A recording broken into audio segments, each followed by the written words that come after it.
हाँ तो मेरे प्यारे बच्चों, फाइनली झारखंड एकेडमिक काउंसिल ने कक्षा 8वीं के लिए, जी हाँ, क्लास 8 के लिए मॉडल क्वेश्चन पेपर जारी कर दिया है 2025 एग्जामिनेशन के लिए।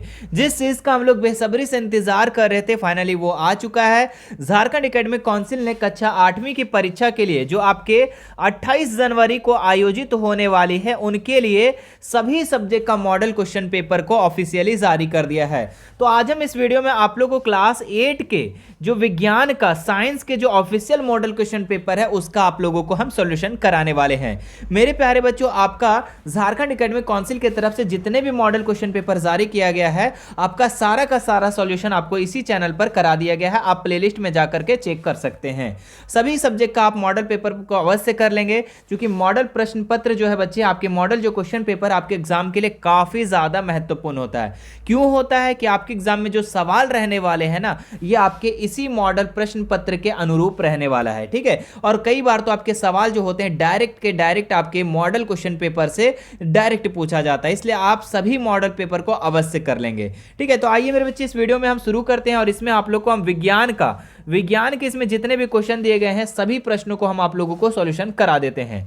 देखिए, इसमें आप लोग का इसका पैटर्न क्या है, सबसे पहले वो समझ लो। सामान्य निर्देश में कि आप लोग का एग्जाम में जो टोटल प्रश्न रहेगा प्रत्येक सब्जेक्ट का, वो कितना रहेगा, 50-50 रहेगा, ठीक है। तो इस तरीके से मैं यहाँ पे विज्ञान में भी आप लोग का 50 क्वेश्चन रहेगा और सभी प्रश्नों को करना क्या है, आप लोगों के लिए अनिवार्य है और प्रत्येक प्रश्न के लिए एक एक नंबर दिया जाएगा। इसका मतलब क्या हुआ कि 50 क्वेश्चन 50 नंबर का है, ठीक है। और सभी प्रश्नों के 4-4 विकल्प दिए जाएंगे और जिसमें से 4 विकल्प में आपका जो सही विकल्प होगा उसमें आप लोग को चिन्हित करना है, यानी कि OMR पर आप लोग को गोल गोल गोल गोल इस तरीके से भरना है जो सही ऑप्शन होगा। तो आइए शुरू करते हैं और सभी प्रश्नों को हम लोग एक एक करके यहाँ पे देखते हैं। देखिए, सबसे पहला जो क्वेश्चन पूछा गया यहाँ पर कि सूक्ष्म जीव का निवास कहाँ, स्थान जो है कहाँ है ना। Where is the habitat of microbe, है ना, यानी सूक्ष्म जीव का जो निवास स्थान है वो कहाँ है, वायु में, पानी में, जीवित वस्तुओं में, उपयुक्त सभी में, है ना। तो सूक्ष्म जीव हर जगह होते हैं बच्चों, वायु में भी होता है,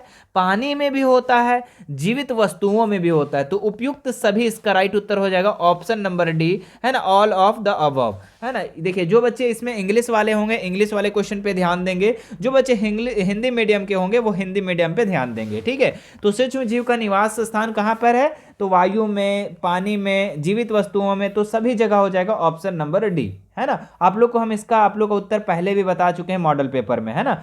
चलिए आगे बढ़ते हैं नेक्स्ट सवाल पर कि निम्नलिखित में कौन सा रोग मच्छर से फैलता है, पोलियो, रिगवर्म, हैजा, मलेरिया। तो हम लोग बचपन से पढ़ते आ रहे भाई कि मच्छर से मलेरिया फैलता है ना। तो कौन सा रोग जो है मच्छर से फैलता है, तो मलेरिया। तो ऑप्शन नंबर डी इसका बिल्कुल राइट उत्तर हो जाएगा। आगे बढ़ते हैं नेक्स्ट सवाल पर, बायोडीजल के निर्माण में कौन सूक्ष्म जीव सहायक है ना, प्रोटोजोआ, जीवाणु, शैवाल, कवक। तो बायोडीजल के निर्माण में कौन सूक्ष्म जीव जो है वो सहायक है, तो ये आपका शैवाल है, ऑप्शन नंबर सी इसका राइट हो जाएगा। आगे देखिए नेक्स्ट सवाल, निम्न में से सबसे बड़ी कोशिका कौन है, सबसे बड़ी कोशिका, अमीबा, शुतुरमुर्ग का अंडा, माइक्रोप्लाज्मा, या इनमें से कोई नहीं। तो सबसे बड़ी कोशिका का बात करें, है ना, which of the following is the largest cell, largest cell कौन है, बड़ी कोशिका कौन है, तो शुतुरमुर्ग का अंडा है, ठीक है। कौन सा सही हो जाएगा उत्तर, शुतुरमुर्ग का अंडा जो है सबसे बड़ी कोशिका में आ जाएगा। और मेरे बच्चे, अगर बात करें कि सबसे छोटी कोशिका कौन है यहाँ पे, तो माइक्रोप्लाज्मा, है ना। माइक्रोप्लाज्मा क्या है, सबसे छोटी कोशिका है ना। और सबसे बड़ी कोशिका शुतुरमुर्ग का अंडा, ऑप्शन नंबर बी इसका राइट हो जाएगा। आगे देखिए नेक्स्ट सवाल 5 नंबर में कि कोशिका के किस भाग में गुणसूत्र उपस्थित होता है, केंद्रक में, कोशिका द्रव में, कोशिका भित्ति में, इनमें से कोई नहीं। तो किस भाग में जो है गुणसूत्र उपस्थित होता है, तो ये आपका होता है केंद्रक में, है ना। कोशिका जो होता है इस तरीके से क्या होता है, कोशिका, और कोशिका के अंदर बीच में क्या होता है, केंद्रक, और केंद्रक में ही क्या है, गुणसूत्र उपस्थित होते हैं। ऑप्शन नंबर ए इसका बिल्कुल राइट उत्तर हो जाएगा। आगे देखिए नेक्स्ट सवाल, किस धातु की भौतिक अवस्था द्रव रूप में होती है, जस्ता, तांबा, पारा, टीन, है ना। तो कौन सा धातु है जो भौतिक अवस्था में द्रव अवस्था में होता है, तो पारा, है ना। पारा एक ऐसा धातु है मेरे बच्चे जो आपके लिक्विड अवस्था में होता है, द्रव अवस्था में पाया जाता है ना। तो ऑप्शन नंबर सी इसका बिल्कुल राइट उत्तर हो जाएगा। अब देखिए यही सवाल का अगर आपके एग्जाम में पलट देगा, बोलेगा कि कौन सा आधातु की क्या बात करेगा, कौन सा आधातु जो है कमरे के ताप पर द्रव अवस्था में होती है, या कौन सी आधातु जो भौतिक अवस्था में द्रव अवस्था में होती है। तो अगर आधातु पूछेगा तो ब्रोमीन बोलना। क्या बोलोगे मेरे बच्चा, तो ब्रोमीन बोलोगे, है ना। अधातु पूछेगा तो पारा बोलना। दोनों चीजें याद रहेगी, बोले हाँ सर याद रहेगा। आगे बढ़ते हैं नेक्स्ट सवाल पे। एक्सरे करने हेतु किस धातु का उपयोग किया जाता है, टीन का, सोना का, तांबा का, लेड का। तो एक्सरे करने हेतु किस धातु का उपयोग किया जाता है, तो ये किया जाता है आपका लेड का किया जाता है ना। एक्सरे करने में कौन सा धातु का उपयोग किया जाता है, तो लेड का किया जाता है। ऑप्शन नंबर डी इसका राइट हो जाएगा। झारखंड के जादूगोड़ा में किस धातु की प्रचुरता विद्यमान है ना। कोयला, अबरक, यूरेनियम, अयस्क। तो झारखंड के जादूगोड़ा में किस धातु की प्रचुरता विद्यमान है, तो यहाँ पर जादूगोड़ा में ना, जादूगोड़ा में आपका है यहाँ यूरेनियम है ना। जादूगोड़ा, झारखंड के जादूगोड़ा में जो है कौन सी धातु की प्रचुरता विद्यमान है, मतलब सबसे ज़्यादा है, तो यूरेनियम सबसे ज़्यादा है जादूगोड़ा में। ऑप्शन नंबर सी इसका राइट हो जाएगा। धातुओं का वह कौन सा गुण जिससे उन्हें पीट कर पतली चादर बनाई जा सकती है, तन्यता, कुचालकता, आघातवर्धनता, लचीलापन, है ना। तो धातु को वह कौन सा गुण है जो पीट कर पतली चादर के रूप में परिवर्तित किया जा सकता है, तो पीट कर पतली चादर के रूप में परिवर्तित करना, ये जो गुण कहलाएगा आघातवर्धनता कहलाएगा। ऑप्शन नंबर सी इसका बिल्कुल राइट उत्तर हो जाएगा, है ना। धातु का वह गुण जिसे पीट कर पतली चादर के रूप में परिवर्तित किया जा सकता है उसको हम लोग आघातवर्धनता कहते हैं, है ना। अच्छा, इसमें अगर बात करें तन्यता, तो धातुओं का वह गुण जिसको पीट कर पतली तार के रूप में निकाली जाती है उसको हम लोग तन्यता कहते हैं। दोनों चीजों को याद रखना, पतली तार के रूप में निकालना तन्यता कहलाएगा, है ना। आघातवर्धक किसको बोलेंगे, जो पीट करके पतली चादर के रूप में परिवर्तित करना ही हमारा क्या कहलाएगा, आघातवर्धनता कहलाएगा। इनमें से उष्मा का सबसे कम चालक कौन सा धातु है, एल्युमिनियम, पारा, चांदी, सोना। ठीक है, तो ये तो आपका धातु है तो चालक तो सही जाएगा।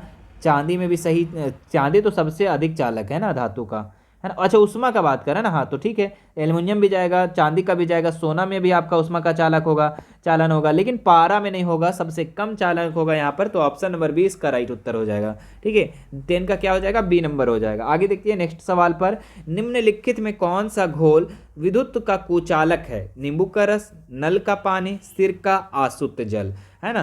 तो कौन सा जो घोल है विद्युत का कुचालक है, यानी कि विद्युत करंट जो है एक साइड से दूसरे साइड प्रवाहित नहीं होती है, तो कौन सा, तो नींबू का रस भाई, इसमें तो H+ आयन होता है तो ये तो चालन करेगा भाई। नल का पानी, सिरका, आसुत जल। नल का पानी में अभी आपका H+ कम मात्रा में होता है लेकिन होता है, ठीक है, इसमें भी आपका चालन करेगा। सिरका तो आपका खट्टा है, इसमें H+ आयन की ज़्यादा मात्रा है तो इसमें भी ज़्यादा होगा। लेकिन आसुत जल, है ना, आसुत जल हो जाएगा मेरे बच्चे, ये आपका विद्युत का कुचालक हो जाएगा, है ना, क्योंकि इसमें कोई भी अशुद्धियाँ नहीं होती है। आसुत जल में क्या है, कोई भी अशुद्धियाँ नहीं होती, कोई भी मिलावट नहीं होती, तो इसमें जो है विद्युत का कुचालक हो जाएगा। आगे देखते हैं नेक्स्ट सवाल कि किस धातु पर इच्छित धातु की परत निक्षेपित करने की प्रक्रिया को कहते हैं, विद्युत लेपन, ऑक्सीकरण, जस्तीकरण, विद्युत अपघटन। तो किसी धातु पर इच्छित धातु की परत जो निक्षेपित करते हैं, यानी धातु पर धातु का परत जो लगाया जाता है उसको हम लोग क्या कहते हैं, तो उसको हम लोग कहते हैं विद्युत लेपन कहते हैं। तो ऑप्शन नंबर ए इसका राइट उत्तर हो जाएगा। आगे देखते हैं 13 नंबर सवाल कि निम्नलिखित में से किन में आंतरिक जनन होता है, तो मछली में, मेंढक में, स्टारफिश में, मुर्गी में, है ना। तो देखिए मछली में भी तो आपका आंतरिक जनन तो नहीं होता है ना, आपका मेंढक में भी नहीं होगा, ये पानी में होता है, स्टारफिश में नहीं होगा, तो ऑप्शन नंबर डी इसका राइट हो जाएगा। इसमें आपका क्या होता है, आंतरिक जनन होता है। ऑप्शन नंबर डी इसका राइट उत्तर हो जाएगा, है ना। किसमें आंतरिक जनन होता है, मुर्गी में। हाइड्रा में जनन की विधि है बहुविभाजन, मुकुलन, खंडन, द्विभाजन। तो हाइड्रा में जो है आपका मुकुलन होगा, जनन की विधि कौन सा है, मुकुलन है, याद रखेंगे ऑप्शन नंबर बी। पृथ्वी की सतह से ऊंचाई के बढ़ने के साथ साथ वायुमंडलीय दबाव क्या होता है, घटता है, बढ़ता है, दोनों या इनमें से कोई नहीं। तो पृथ्वी की सतह से, है ना, अगर पृथ्वी की सतह ऐसा है और ऊंचाई में हम जैसे जैसे जाते जाएंगे तो क्या होगा, वायुमंडलीय का दबाव जो है वो कम होता जाएगा, यानी कि ऑप्शन नंबर ए घटता जाएगा, है ना, क्या होता जाएगा, घटता जाएगा। तो ऑप्शन नंबर ए इसका राइट हो जाएगा। दाब का मात्रक क्या है, तो दाब का मात्रक पास्कल भी होता है और न्यूटन प्रति वर्ग मीटर भी होता है, तो दोनों हो जाएगा, है ना। कहाँ पर है दोनों, हाँ सर ऑप्शन नंबर सी, तो ऑप्शन नंबर सी इसका राइट उत्तर हो जाएगा।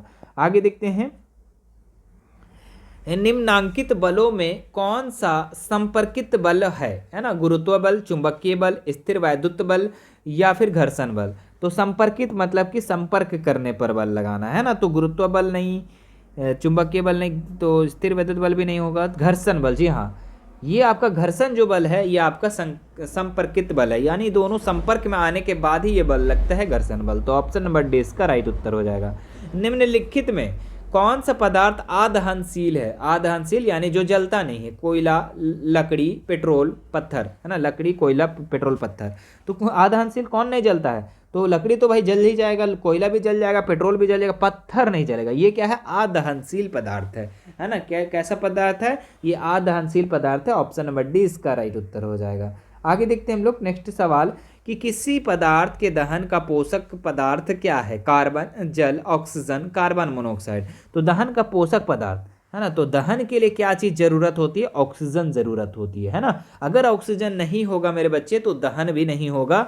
जैसे कि एग्जाम्पल में हम समझते हैं, एक मोमबत्ती आप जलाते हो, है ना, मोमबत्ती जलाते हो तो मोमबत्ती ऑक्सीजन जब तक रहता है तब तक जलता है। इसी में आप मोमबत्ती के ऊपर एक गिलास डाल देते हो और गिलास में जब तक ऑक्सीजन है तब तक मोमबत्ती जलता है। जैसे ही ऑक्सीजन इस गिलास में खत्म होता है मोमबत्ती क्या हो जाती है, बुझ जाती है। तो इसका मतलब क्या हुआ कि दहन के लिए जो है ऑक्सीजन की जरूरत होती है। तो ऑप्शन नंबर सी इसका राइट हो जाएगा मेरे बच्चे। आगे देख बढ़ते हैं नेक्स्ट सवाल पर।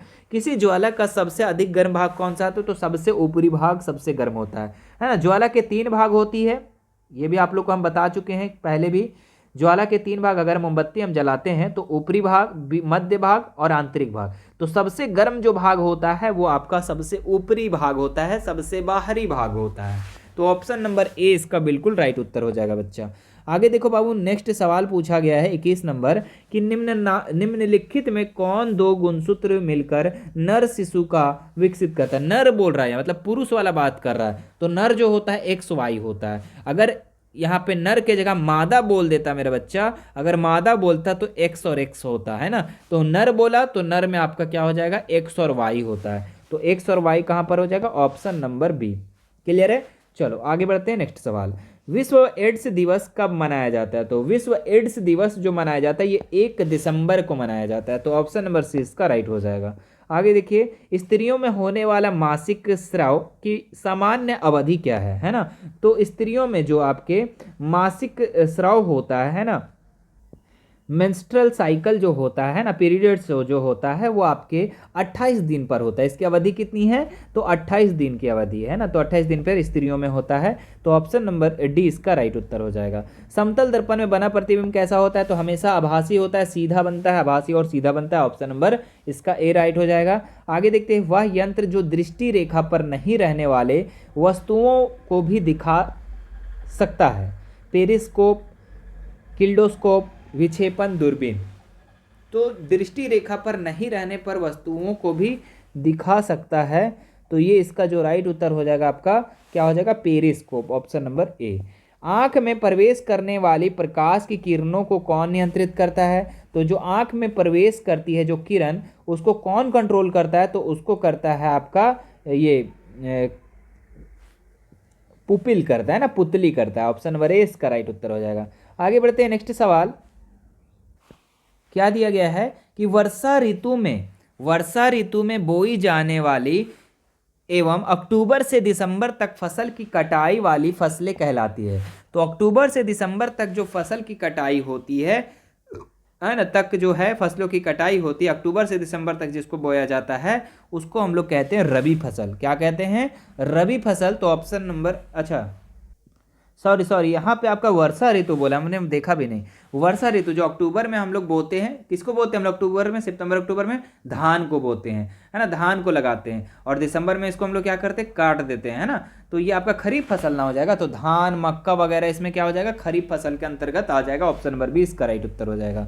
स्वपोषी का उदाहरण है, तो स्वपोषी का क्या उदाहरण है, गाय, बकरी, तिलचट्टा, अमरूद का पौधा। तो तो स्वपोषी किस में होता है, तो पेड़ पौधे में होता है ना। तो गाय में तो होगा नहीं भाई, बकरी में तो होगा नहीं, तिलचट्टा में होगा नहीं, तो अमरूद का पौधा क्या है, पेड़ पौधे में आ जाएगा। तो ये स्वपोषी। स्वपोषी कहते किसको है, स्वपोषी हम लोग उसको कहते हैं जो अपना भोजन स्वयं बनाता है प्रकाश संश्लेषण की उपस्थिति में, सूर्य की प्रकाश की उपस्थिति में प्रकाश संश्लेषण के माध्यम से अपना भोजन स्वयं बनाते हैं। आगे बढ़ते हैं। नेक्स्ट, हार्वेस्टर मशीन द्वारा फसल की डैश की जाती है, तो जुताई, भंडारण, कटाई, ढुलाई, है ना। तो क्या किया जाता है, तो कटाई किया जाता है। हार्वेस्टर मशीन के द्वारा फसलों की क्या की जाती है, कटाई की जाती है। ऑप्शन नंबर सी इसका राइट हो जाएगा। बड़े शहरों में रात्रि में चांद, तारे, ग्रह, उपग्रह क्यों नहीं दिखाई देता है, उन्हें कोई नहीं देखता ही नहीं है। अरे भाई ये तो गलत है ना। क्यों नहीं दिखाई देता है, तो उन्हें कोई देखता ही नहीं, ये गलत बात है ना। देखता कैसे नहीं। बड़े शहरों में विद्युत सज्जा में छिप जाते हैं, है ना, तो ये भी गलत है, नहीं। धूल धुएं से भरे आसमान में कहीं खो जाते हैं, हाँ ये बिल्कुल राइट उत्तर है ना। ऑप्शन नंबर सी हो जाएगा। धूल धुएं, देखिए शहरों में क्या होता है, काफ़ी फैक्ट्री वगैरह होते हैं, वहाँ पे तारा नहीं दिखता है, क्यों, क्योंकि धूल कण वगैरह सारा आसमान में घूमते रहता है वहाँ के आसपास में, वायुमंडल में, ठीक है। तो ऑप्शन नंबर सी इसका राइट उत्तर हो जाएगा। आगे देखते हैं, सबसे दूर ग्रह कौन सा है, तो नेपच्यून, शुक्र, शनि, इनमें से कोई नहीं। तो इसका जो राइट उत्तर हो जाएगा आपका नेपच्यून, है ना। नेपच्यून जो है सूर्य से जो है सबसे दूरी पर ये स्थित है ना, नेपच्यून। अच्छा, अगर बात करें हम कि सूर्य से सबसे नज़दीक ग्रह कौन है, ये आप हमें कमेंट करके बताएंगे। चलिए देखता हूँ मैं। और सूर्य का सबसे गर्म ग्रह जिसको हम लोग शुक्र ग्रह कहते हैं, प्रभात तारा के नाम से भी जानते हैं हम लोग, है ना। और सबसे बड़ा ग्रह का बात करें तो बृहस्पति ग्रह है ना। तो ये सारी चीज़ों को आप लोग को याद रखना है। नेक्स्ट देखिए यहाँ पे, खगोलीय पिंडों की दूरी को किस इकाई से मापा जाता है, प्रकाश वर्ष, मीटर, किलोमीटर, सेंटीमीटर।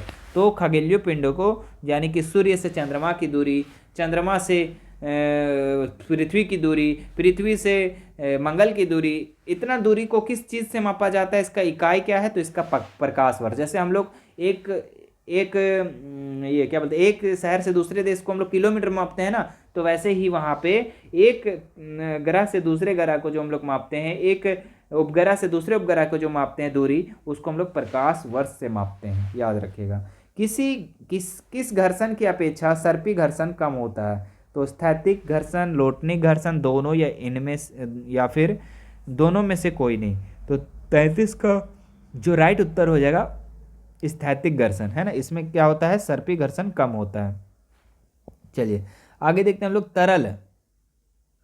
तरल यानी हवा जल में गति करने वाली वस्तु को उचित आकार देकर घर्षण बल डैश किया जाता है। तो क्या किया जाता है, देखिए बोला कि जल में गति करने वाली वस्तुओं को उचित आकार देकर घर्षण बल क्या किया जाता है, तो कम किया जाता है ना। क्या किया जाता है, कम किया जाता है। ऑप्शन नंबर 20 का राइट उत्तर हो जाएगा। आगे देखते हैं हम लोग, किसी आवृत्ति की वस्तु पर तरल घर्षण कम हो जाता है, कैसे कम होता है, आयताकार से, है ना, वर्गाकार, नौकाकार, वृत्ताकार। तो इसका जो राइट उत्तर रहेगा आपका क्या हो जाएगा, नौकाकार हो जाएगा, है ना। तो ऑप्शन नंबर सी इसका राइट। आगे देखते हैं हम लोग, प्रथम पूर्ण रूप से संश्लेषित रेशा किसे कहते हैं, तो पूर्ण रूप से जो संश्लेषित रेशा है उसको हम लोग नायलॉन कहते हैं ना। नायलॉन जो है ये क्या है, पूर्ण रूप से एकदम संश्लेषित रेशा है, इसे कृत्रिम रेशा, ये से मानव खुद से बनाया था। तो ऑप्शन नंबर बी इसका राइट उत्तर हो जाएगा। आगे देखते हैं लोग, निम्न में से किस धागे की मजबूती सबसे अधिक होती है, तो यहाँ पे अगर बात करें किसकी सबसे मजबूत होती है, कौन सबसे ज़्यादा, तो नायलॉन। नायलॉन जो है ये एक संश्लेषित रेशा है और ये सबसे ज़्यादा मजबूत होता है। ऑप्शन नंबर सी इसका राइट हो जाएगा।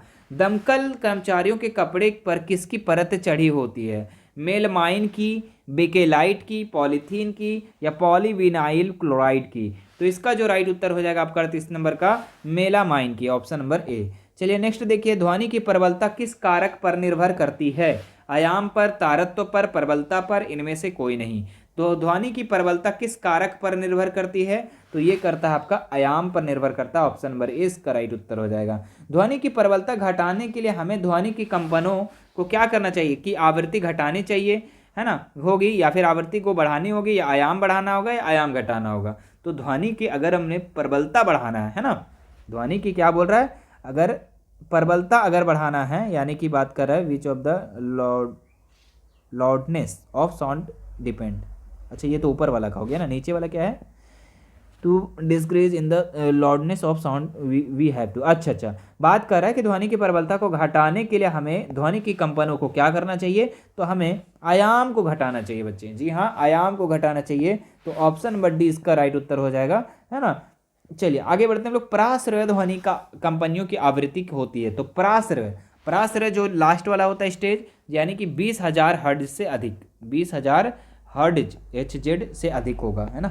तो ऑप्शन नंबर कहाँ पर है, ऑप्शन नंबर सी, है ना, 20,000 से अधिक। देखिए 3 तरीके का ध्वनि परास होता है, मैं तीनों चीज़ों को बता देता हूँ आप लोग को। वैसे भी 8 में हो आप लोग, 8 में भी काम आएगा बच्चे और 9th में भी काम आएगा, है ना। एक होता है आपका अवश्रव्य ध्वनि,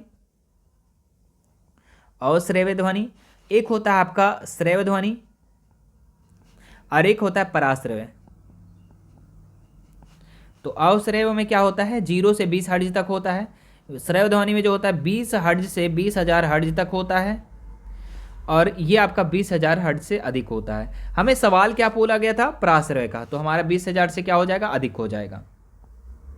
ठीक है, तो इसका आप स्क्रीनशॉट ले लो। आपके एग्जाम में अवश्रव्य आएगा तो 0 से 20 करना, श्रव्य ध्वनि आएगा तो आप 20 से 20,000 हर्ट्ज करना, और पराश्रव्य आएगा तो 20,000 हर्ट्ज से अधिक कर देना। ठीक है, चलिए अगला देखते हैं हम लोग। रिएक्टर पैमाने पर किस तीव्रता वाला भूकंप विनाशकारी माना जाता है। तो कौन सा तीव्रता, तो 7 या उससे अधिक तीव्रता वाला। जी हाँ, ये भूकंप अगर इस तरीके से आ जाता है तो यहाँ पर क्या होगा, विनाशकारी इसको माना जाएगा। ऑप्शन नंबर डी इसका राइट उत्तर हो जाएगा। आगे देखते हैं हम लोग। वायुमंडलीय विद्युत की खोज की थी, कौन किया था, थेल्स ने, बेंजामिन फ्रैंकलिन ने, न्यूटन ने, विलियम गिल्बर्ट ने, है ना। तो वायुमंडलीय विद्युत की खोज किसने किया था, तो ये किया था बेंजामिन फ्रैंकलिन ने। तो ऑप्शन नंबर इसका बी राइट उत्तर हो जाएगा। आगे देखते हैं नेक्स्ट सवाल। ऊन से रगड़ी गई एबोनाइट की छड़ क्या होती है। तो ऊन से रगड़ी एबोनाइट की जो छड़ होती है, ऊन से रगड़ी गई एबोनाइट की छड़ एक दूसरे को आकर्षित करती है, नहीं, गलत बोल रहा है। ठीक है, ऊन के साथ घिसने वाले एक और एबोनाइट रॉड पर कोई प्रभाव नहीं पड़ता, न। रेशम की रगड़ी हुई कांच की छड़ को आकर्षित करती है, न। रेशम से रगड़ी हुई कांच की छड़ को प्रतिकर्षित करते हैं, हाँ, ये बिल्कुल राइट उत्तर है। ठीक है, तो ऑप्शन नंबर डी इसका राइट हो जाएगा। आगे बढ़ते हैं नेक्स्ट सवाल पर। वायुमंडल में किन गैसों की वृद्धि से विश्व तापन की समस्या हो रही है। Sulphur dioxide, nitrogen, carbon dioxide और मीथेन, हाइड्रोजन। तो वायुमंडल में किन गैसों की वृद्धि से विश्व तापन हो रहा है, तो यहाँ पे अगर देखें हम तो ये आपका हो जाएगा कार्बन डाइऑक्साइड और मीथेन। जी हाँ, कार्बन डाइऑक्साइड मीथेन गैस की बढ़ने से क्या हो रहा है, वृद्धि होने से विश्व तापन क्या हो रहा है, बढ़ रही है ना। चलिए 4-5 सवाल और बचे मेरे बच्चे, और मैं आप लोग से रिक्वेस्ट करता हूँ अगर हमारे इस वीडियो पर फर्स्ट बार आए हो तो चैनल को सब्सक्राइब कर लीजिएगा, है ना, और बेल आइकन बटन को जरूर दबा लीजिएगा। और वीडियो अच्छा लग रहा है तो वीडियो को ज़्यादा से ज़्यादा इस वीडियो को शेयर कर दीजिएगा। वीडियो अच्छा लग रहा है तो लाइक भी कर देंगे, है ना, और कमेंट भी कर देंगे। तो लाइक कमेंट और शेयर, ये 3 चीज़ आप लोग जरूर करना। आगे बढ़ते हैं हम यहाँ पे। पृथ्वी पर पाए जाने वाले विशाल विवर्तनिक प्लेटों की संख्या कितनी है। तो पृथ्वी पर पाए जाने विशाल विवर्तनिक प्लेटों की संख्या जो है आपका कितना है, 6। ऑप्शन नंबर ए इसका राइट उत्तर हो जाएगा। ताजमहल में लगे पत्थरों का क्षरण हो रहा है, इसका मुख्य कारण क्या है। तो अम्ल वर्षा, हाँ जी हाँ, अम्ल वर्षा ही इसका राइट उत्तर हो जाएगा, है ना, ऑप्शन नंबर ए, है ना। विश्व तापन, CNG LPG से कोई फर्क नहीं पड़ रहा है। अम्ल वर्षा के कारण क्या हो रहा है कि ताजमहल पर जो लगे पत्थर है उसका क्षरण हो रहा है ना। आगे देखते हैं हम लोग नेक्स्ट सवाल। द्वितीय प्रदूषक है carbon dioxide, sulphur oxide, nitrogen के ऑक्साइड, सल्फर एवं नाइट्रोजन के अम्ल। तो द्वितीयक प्रदूषक इसमें कौन हो जाएगा, तो द्वितीयक प्रदूषक जो हो जाएगा आपका सल्फर एवं नाइट्रोजन अम्ल। ऑप्शन नंबर डी इसका राइट उत्तर हो जाएगा। आगे देखते हैं हम लोग। कुछ प्रजातियों को विलुप्त होने और गायब होने के क्या कारण है। ठीक है, तो आवासियों का विनाश, पेड़ लगाना, वनों का संरक्षण, शिकार। तो इसका जो राइट उत्तर हो जाएगा आप लोग का क्या हो जाएगा, अच्छा, मतलब कि यहाँ पे बोल रहा है कि प्रजाति जो है विलुप्त हो रहा है, धीरे धीरे क्या हो रहा है, जितने भी प्रजाति लोग हैं, है ना, ये शेर है, बाघ है, हिरन है, ये सब विलुप्त हो रहा है। इसका क्या कारण है, तो आवासों का विनाश। जी हाँ, अब उसके आवास को अगर छीन लेते हैं, उसके जंगलों को छीन लेते हैं तो ये इससे भी होगा। दूसरी बात, पेड़ लगाएंगे तो इससे इसका कोई तो नुकसान नहीं है। वन संरक्षण अगर करेंगे तो इसका भी कोई नुकसान है। शिकार करेंगे और उसके आवासों को अगर छीन लेंगे तो इससे क्या हो रहा है, प्रजातियां धीरे धीरे विलुप्त होते जा रही है। तो ऑप्शन नंबर इसमें देखेंगे पहला और चौथा कहाँ पे है, तो ऑप्शन नंबर डी इसका राइट उत्तर हो जाएगा। चलिए अब ये लास्ट सवाल है मेरे बच्चे, और लास्ट सवाल को करने से पहले मैं आप लोग को बता देता हूँ कि आपकी तैयारी के लिए हमारे चैनल पर क्लास 8 के लिए बहुत सारी वीडियो पड़ी हुई है, आप जाकर देख सकते हैं। और लगातार आप लोगों के लिए वीडियो भी अपलोड होते जा रही है, क्लासेस होते जा रही है। आप क्लासेस ज्वाइन करने का प्रयास करेंगे और बाकी का बाकी आप लोग को इसके अलावा और भी सब्जेक्ट का मॉडल पेपर सॉल्यूशन चाहिए, आप नीचे कमेंट कर देंगे, आपका सारा का सारा सॉल्यूशन आप लोग का इसी प्लेलिस्ट में मिल जाएगा। यहाँ पर आप लोग का अभी प्लेलिस्ट में डाल दूंगा, वहाँ से आप लोग सारा का सारा सॉल्यूशन देख सकते हैं। ठीक है, चलिए इसको देख लेते हैं हम लोग। क्या दिया गया है, पेट्रोलियम और कौन सा उत्पाद सड़क के निर्माण हेतु उपयोग में लाया जाता है? Coke, gas, bitumen, petrol. तो बिटुमिन का किया जाता है, किसका किया जाता है? बिटुमिन। पेट्रोलियल का कौन सा उत्पाद सड़क निर्माण के लिए के उपयोग में लाया जाता है? तो बिटुमिन का। ऑप्शन नंबर सी इसका राइट उत्तर हो जाएगा। तो ये था बच्चों आप लोग का 1 से 50 तक का सवाल जो आपके विज्ञान के ऑफिशियल मॉडल पेपर में दिए गए थे, जिसका मैंने सारा का सारा सॉल्यूशन करा दिया। मुझे आशा है कि आपको वीडियो पसंद आएगा। पसंद आए इस वीडियो को लाइक कर देना है नहीं, और ज़्यादा से ज़्यादा इस वीडियो को क्या करना है, शेयर कर देना। चलिए फिर आप लोगों से मिलते हैं नेक्स्ट वीडियो में। और भी बाकी सब्जेक्ट का वीडियो देखने के लिए आप हमारे यहाँ पर प्लेलिस्ट में जाकर के देख सकते हैं। मिलते हैं नेक्स्ट वीडियो में। बाकी डिस्क्रिप्शन में लिंक दिया हुआ है व्हाट्सएप चैनल का, व्हाट्सएप ग्रुप का, टेलीग्राम का, पिछले वीडियो का सारा आपको वहाँ मिल जाएगा। ठीक है, मिलते हैं नेक्स्ट वीडियो में।